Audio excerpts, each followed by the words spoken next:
So I get asked about this quite a bit, and it's kind of like, what's the real reason that you're not talking about X, Y, or Z particular streamer or content creator, or just staying out of the drama in general? And there's multiple different reasons for this. But one of the most important parts is that me as a regular person outside of content creation, I'm just generally a positive person, pretty optimistic. I kind of look for the best in scenarios, not necessarily the worst. I know there's a lot of people that are the opposite, which is fine. There's a diversity of opinions, especially within an audience that has gotten as large as ours has, gratefully a lot of supporters, but it's pretty diverse. There's people with different perspectives that sometimes they align with my opinions and sometimes they don't. And sometimes people are really good about articulating their opinions in a very straightforward way. And sometimes people don't know how to actually give a counter opinion without slinging insults, which that's part of the game of content creation. You're going to get people who enjoy your content, agree with you, disagree with you. And then there's some people that are just there every step along the way, preying on your downfall,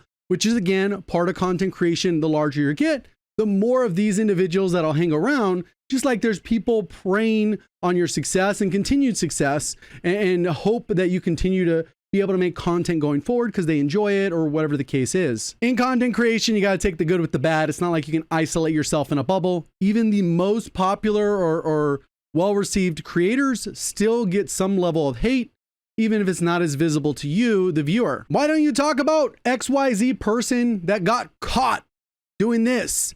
And sometimes when it comes to a specific example, they might go, oh, so-and-so got caught cheating. And they'll bring up names that are very reputable, like Biffle, who's won on land in multiple scenarios. It's like, well, I wouldn't cover the topic because the person isn't cheating. It's like, that doesn't even need to be said, right? And so there's obviously that. I'm not going to cover a topic when I know that the person's not cheating in this particular case, and I would prefer, even if I did think they were cheating, I'd have to have significant evidence, essentially bulletproof evidence, if I'm going to go ahead and slander somebody's name, which I don't think as many people care about that. They care about the clickbaitiness, the title, the attention grab, and then they might even pass it off of as, what do you think? When in reality, they're kind of already pushing this agenda without irrefutable bulletproof facts, because obviously I'm a data analysis. Decisions, a lot of times those weigh into it. It can't just go based off feels like they're cheating. So that's an example, but especially with the two-box stuff going on right now. It's not against TOS, so it's not even like really a talking point. I wish people were more honest with their viewers. Like I said in previous videos, I don't even make that type of content. I don't make gameplay content, and I'm not doing content where I like want to bring people down. That's just not part of my thing because of who I am in real life. I'm not out to wake up every morning and let me tear somebody down. That's not how I feel when it comes to content creation. I also don't want there to be an expectation from my viewers for me to make that content. Usually the people are asking, they're not even usually a longtime subscriber or somebody I've interacted with multiple times. It's usually somebody from another community just wishing I would talk on the subject. I don't know, but I don't really want to be one of those creators that gets trapped inside that type of content, especially since we've had MW2, where I basically had to bash the game for a year because it sucked. Obviously, some people liked it. MW3's come around. I liked Vanguard more than MW2, and I talked about that, pros and cons.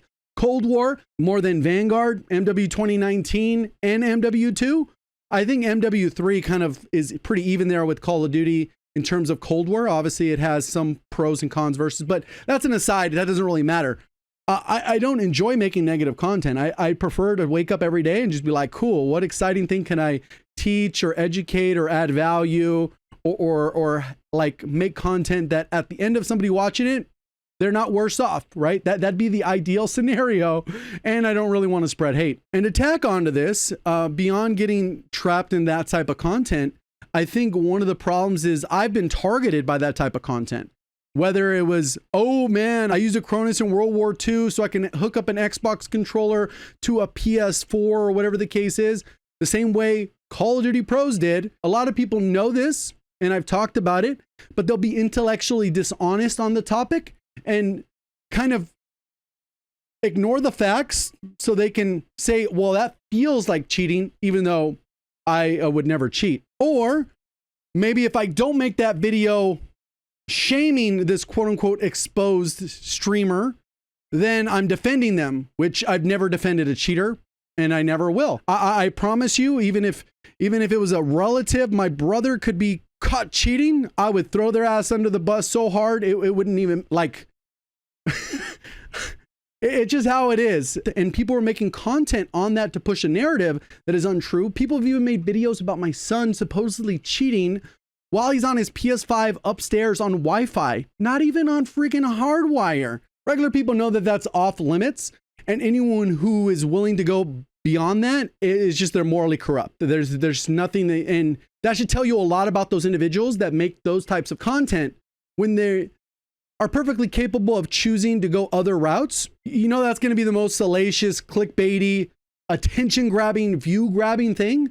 And unfortunately, the average person doesn't know whether or not they're telling the truth. So they just believe them. They take them for their word and they believe them, which ends up sending a domino of hate in the individual's way. So in the instances where this has happened, probably over 20 times, I've had videos made about me from various people using my name because they know, oh, cool, if I make a negative video about JGOD, it's going to get views. At a certain point, people were doing this for loadout videos too, JGOD's loadout, and it would automatically get more views. It's just part of having a certain level of popularity. We don't have it as much nearly as now because a lot of our views is tied to the popularity of Warzone, but in today, it is a problem.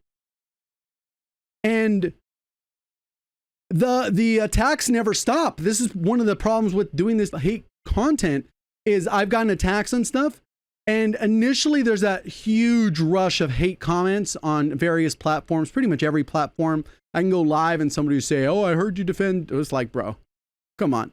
But it kind of weeds out, and over time it kind of slows down, but it never stops. There's always going to be people on every platform that I kind of have to wake up with, and I read comments pretty regularly where people are doing some pretty negative stuff, whether it's an attack on my character, my physical appearance. They're like, oh, you look thick, but in a negative way. Glasses, or somehow, even though I don't have a prescription, I have 20/20 vision. I just like the way these look. I like the way they feel. They're blue light glasses. I stare at a screen 12 hours a day. Yeah, I probably want to protect my eyes. Cool. I don't have a sponsorship anymore with them, but I still like the product. So what? Attacks on my son, which is kind of, we know, over the line. References or attacks somehow relating something with my dead wife who died and was murdered by terrorists in 2015. Another video topic, probably. Some of you know, some of you don't. But that happens too, which again, we know that should be off limits. Same thing with threats to my well-being in one way or another. These things happen regularly. And like I said, a bunch on a bulk up front immediately after these videos. So there's a direct correlation.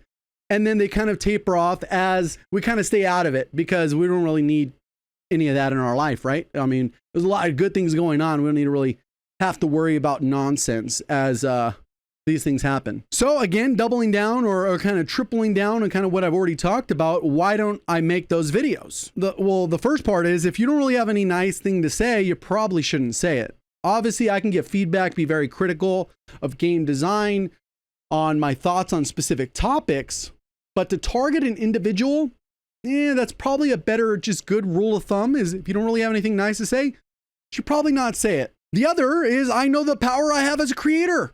Even though we generally have a more positive community than some of these drama farmers, I wouldn't want anyone that I talk about to have to deal with what I've dealt with. I've dealt with it on a personal level, and I wouldn't want anything bad to happen as a result of me making that video. You can use your imagination on that one because there's been examples of this over the years, and they haven't had good outcomes. Also, it feels like at a certain point, because you'd be encouraged to make this content on a regular basis, you feel like you're kind of just beating a dead horse. You're not really being a content creator. And then on top of that, you kind of have to think, like every time you wake up, you kind of have to think, what's my idea for the day? And this is what we generally do as a content creator. What am I going to do this week? What are some of the videos I have planned? And if I have to think of who am I going to tear down every single day, that's not really for me. Maybe for other people, but that's not for me. That's just not what I enjoy doing.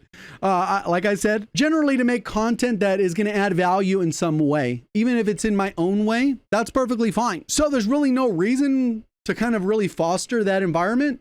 Some people that will work for, but there will be a cap. And they're going to have to kind of deal with themselves because at the end of the day, it's just a video game. It's not that deep. You know, I don't think people know that or realize that, especially for some of the hate you'll receive. It could be kind of crazy. I wonder if this guy knows.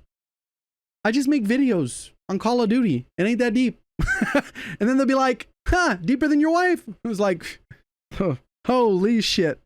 Yeah, those are real comments. So I'll continue just making the content I enjoy.